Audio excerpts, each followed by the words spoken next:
You have testified that you have never felt pressured or threatened by the President or by anyone to influence any ongoing investigation by the FBI. Are you prepared to say that you have never felt, that you've never been asked by the President or the White House to influence an ongoing investigation? Well, Senator, I just hate to keep repeating this, but I'm going to do it. I am willing to come before the committee and tell you what I know and what I don't know. What I'm not willing to do is to share what I think is confidential information that ought to be protected in an open hearing. And so I'm not prepared to answer your question today. Director Coates, I would just say, and with incredible respect that I have for you, I am not asking for classified information. I am asking whether or not you have ever been asked by anyone. I understand, but I'm just not going to go down that road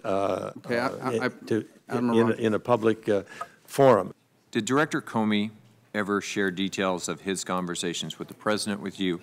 In particular, did Director Comey say that the President had asked for his loyalty? I'm not going to comment on those conversations. Why not?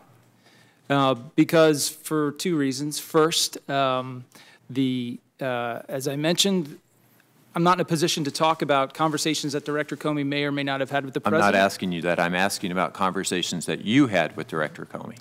And I think that those matters also begin to fall within the scope of issues being investigated by the special counsel, and it wouldn't be appropriate for me to comment on those today. So you're not invoking executive privilege, and obviously it's not classified. This is the Oversight Committee. Why would it not be appropriate for you to share that conversation with us?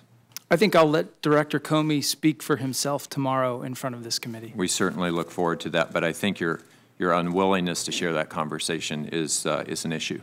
I think you testified, Admiral Rogers, that you did discuss today's testimony with someone in the White House. I said I asked, did the White House intend to evoke executive privileges associated with any interactions between myself and the President of the United States? And what was the answer to that question? To be honest, I didn't get a definitive answer, and both myself and the DNI are still talking to the White House. So then I'll ask both of you the same question. Why are you not answering these questions? Is there an invocation by the President of the United States of executive privilege? Is there or not? Not that I'm aware of. Then why are you not answering our questions? Because I feel it is inappropriate, Senator. What you feel isn't relevant, Admiral. The way I'm hearing all of you gentlemen is that Mr. Mueller has not waved you off from answering any of these questions. Our default position is that when there's a Justice Department investigation, we do not discuss it publicly. That's our default rule, so nobody needs to. Is that the rule for the President of the United States as well? I don't know what. Because that is what the questions are being asked about.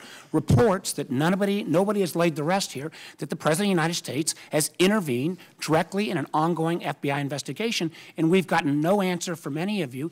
And frankly, we've at least heard from Director Coates and Admiral Rogers that they've not been asked to recuse an answer because of Director Mueller, and I don't understand why we can't get that answer. At no time should you be in a position where you come to Congress without an answer.